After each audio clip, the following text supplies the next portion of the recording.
Friends, elevator চ্যানেলে আমি তোমাদেরকে ওয়েলকাম জানাচ্ছি। আমাদের ম্যাকআউট ইউনিভার্সিটির যারা স্টুডেন্ট আছো, এবছর তোমাদের ইভেন্ট সেমেস্টার শুরু হচ্ছে 27শে মে থেকে 2025 সাল। তো এই মুহূর্তে দাঁড়িয়ে আমরা কয়েকটা গুরুত্বপূর্ণ বিষয় আলোচনা করতে চাই। তার মধ্যে ব্যাপারটা হচ্ছে, এখন ম্যাকআউট ইউনিভার্সিটির কোয়েশ্চেন প্যাটার্নটা কীরকম হয়েছে, অনেকের আইডিয়া নেই এই ব্যাপারটাতে। সিলেবাসের কীরকম প্রিপারেশন রাখতে হবে, এবং মার্কিং সিস্টেমটা ম্যাকআউটের বর্তমানে কিরকম হচ্ছে, এবং কতটা প্রিপারেশন রাখতে হবে। ভালো করে প্রিপারেশন না নিলে সেক্ষেত্রে রেজাল্ট কিরকম হতে পারে, এটা পুরোপুরি একটা অভিজ্ঞতার ব্যাপার। এবং এই নিয়ে আমাদের মধ্যে উপস্থিত হয়েছেন আলোচনা করার জন্য মিস্টার সৌভিক দত্ত। আপনাকে ওয়েলকাম জানাচ্ছি। আপনার দীর্ঘদিন পড়ানোর অভিজ্ঞতার সূত্রেই এটা আপনার থেকে আমরা জানতে চাই যে এই এখন পরীক্ষার সামনে দোরগোড়ায় দাঁড়িয়ে আছে, সিলেবাস কিভাবে প্রিপারেশন নিতে হবে, কিরকম কোয়েশ্চেন প্যাটার্ন হতে চলেছে, এবং মার্কিং সিস্টেমটা কিরকম এখন ম্যাকআউটের। আমরা যে পড়াচ্ছি ম্যাকআউট ইউনিভার্সিটি, আপনিও পড়ান, আপনার আইটিটা দেখেন, আমি ম্যানেজমেন্টটা আমরা দেখি, এবং বিটেকের আরেকজন আলাদা আছেন, আপনি যদিও বিটেকের কম্পিউটার সায়েন্সটা আপনি দেখেন। দেখুন, এখন ম্যাকআউটের যে প্রশ্নের ট্রেন্ড, আগে যেমন একটা অর্গানাইজার পড়ে গেলে আপনি একটা কমন মোটামুটি ওই ধরনের কোশ্চেন পেয়ে যেতেন, সেটা এখন টোটালি প্রেডিক্ট করা যেত, এখন টোটালি অ্যাবলিশ হয়ে গেছে। আপনি অর্গানাইজার পড়ে গিয়ে কিচ্ছু করতে পারবেন না যদি না আপনার ম্যাকআউটের যে টপিকের সিলেবাস আপনি টপিক ওয়াইজ পুরো ধরে ধরে না পড়েন A to Z। তাহলে ফার্স্ট যে ব্যাপারটা দাঁড়াচ্ছে যে এখন A to Z যেরকম ম্যাকআউটের সিলেবাস দেওয়া থাকবে, সেই টপিক অনুযায়ী আপনাকে কনসেপ্ট ক্লিয়ার করে পড়ে রাখতে হবে, সে যে সাবজেক্টই হোক না কেন। এটা হচ্ছে প্রথম কথা। আর এখন ম্যাকআউটে আপনাকে টু দ্য পয়েন্ট অ্যান্সার লিখতে হবে। আপনার যে খুব এত বড় বড় লেখার কথা বলছি না, কিন্তু টু দ্য পয়েন্ট যে কোশ্চেনটা করবে সেই লজিকে অ্যান্সার করলে ভালো। ম্যাকআউটের মার্কিং সিস্টেম বরাবরই ভালো ছিল।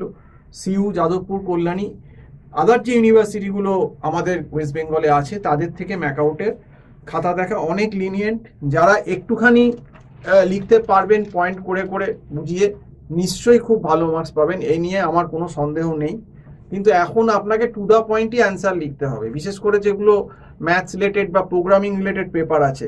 এই যেমন দেখেছেন যে আপনার বিসিএফ লাস্ট সেমিস্টারে যে আপনার যে এই যে পেপারটা কি ইউনিক্স, ওল্ড সিলেবাস ইউনিক্স ছিল, প্রচুর ফেল করেছে, কিন্তু লিখে এসেছে তাও ফেল করেছে। তাহলে লিখে এলো বলছে সবকিছু, তাহলে পুরো লেখা সত্ত্বেও কেন ফেল করবে, একটা বিগ কোশ্চেন মার্ক।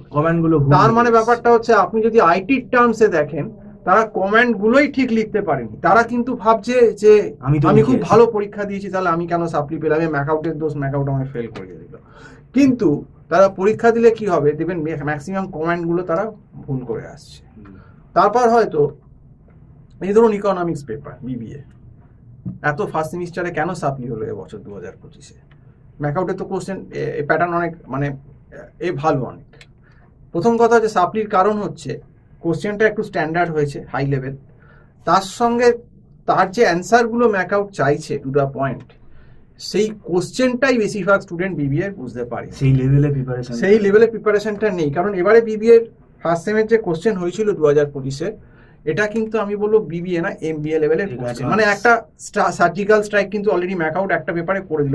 এরকম কিন্তু কিছু কিছু পেপারে, সব পেপারে বলছি না, হয়তো দেখবেন 6টা পেপার আছে, তার ভেতর 2টো পেপারে সার্জিক্যাল স্ট্রাইক মেরে দিল।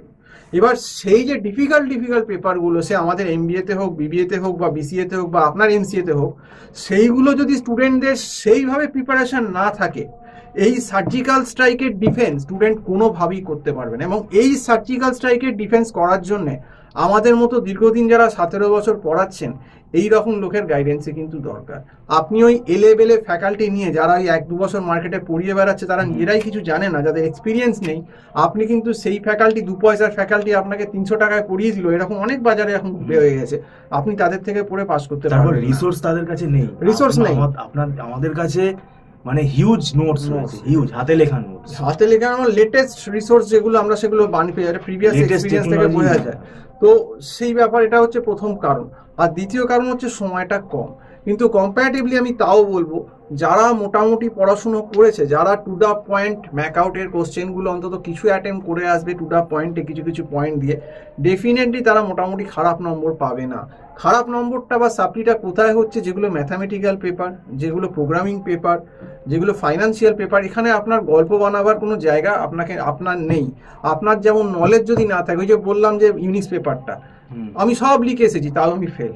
তার মানে কি তুমি প্রোগ্রামিং তুমি লিখতে মানে ঠিক করতেই পারোনি। হুম। এবার প্রোগ্রামিং না ঠিক করতে পারলে এখানে কোনো নম্বর দেওয়ার জায়গা নেই, জিরো। হুম। থিওরি পেপারে হয় কি, তুমি কিছুটা লিখলে ঠিক আছে, 8-এর মতো তোমার ভালো লেখনি, 15-এ তোমায় 5-6 দিয়ে দিলাম। এরকম 2-3টে অ্যান্সারে কোনো রকম এসে একটা সিএন নম্বর নিয়ে আর এটা মিলে পাস করে গেল। কিন্তু যেগুলো একদম প্র্যাকটিক্যাল ওরিয়েন্টেড বা ম্যাথামেটিক্যাল স্কিল বা কমান্ডিং পেপার আছে যেগুলো, সেইগুলোতে যদি স্টুডেন্টের পারফেক্ট কনসেপ্ট না থাকে, সেইগুলো কিন্তু করে আসা মুশকিল। কারণ সেখানে হচ্ছে এসপার নয় ওসপার, নয় ভালো নয় একদম রাইট, নয় একদম কেটে শূন্য। এই যদি অপারেশন রিসার্চের যদি একটা সামস দেয়, আপনি যদি ঠিকই না করতে পারেন, জানেনই না, তো আপনি কত নম্বর পাবেন? আপনি হয়তো 8 নম্বর অ্যান্সার করে পুরো ভুল করেছেন, আপনাকে বড় জোর 1 কি 2 দেবে। এবার সেক্ষেত্রে স্টুডেন্ট ফেল হয়ে গেল, কারণ সে তো কন্ডাক্টই করতে পারলো না ঠিক করে। এখন যেটা দেখা যাচ্ছে, যারা খুব মনে করে আমি একদম খাতা ভর্তি করে লিখে আসবো, পাস করে যাবো, সেটা থিওরি ব্যাপারে হয়, থিওরিতে। কিন্তু আপনি অ্যাকাউন্টস, ফাইন্যান্স, অপারেশন, ইকোনমিক্স বা আপনার ইউনিক্স বা আপনার ডিসক্রিট ম্যাথস, এতে তো হবে না। এবং এই পেপারগুলোতেই কিন্তু সার্জিক্যাল স্ট্রাইকটা ম্যাকআউটের বেশি, এবং এগুলোতেই কিন্তু স্টুডেন্ট দেখবেন ম্যাক্সিমাম ফেল করছে। তো এই ব্যাপারগুলো আছে। আর কম্পারেটিভলি যদি মার্কসের কথা বলেন, আমি বলবো ম্যাকআউট কিন্তু নম্বর দিচ্ছে, প্রচুর নম্বর ম্যাকআউট দিচ্ছে। যারা একটু পড়াশুনো করছে, এটা ভয় ভয় একদম আমাকে এনকারেজিং কথাবার্তা, আমরাও শুধু যে ম্যাকআউটের সব কিছু খারাপ এরকম না, মোটামুটিও যদি কেউ লিখে আসতে পারে একটু পয়েন্ট করে, ম্যাকআউট যথেষ্ট ভালো নম্বর দিচ্ছে। আমি এখনো বলছি ম্যাকআউটে কিন্তু পাস ফেল করাটা কঠিন, কিন্তু ফেল করছে, সাপ্লি খাচ্ছে, তার জন্য কিন্তু 99% স্টুডেন্টের গাফিলতি কিন্তু দায়ী। তো এটাই আমি বলবো। তো আজকে এই অবধি বলেই শেষ করছি। সম্পূর্ণ ভিডিওটা দেখার জন্য অসংখ্য ধন্যবাদ।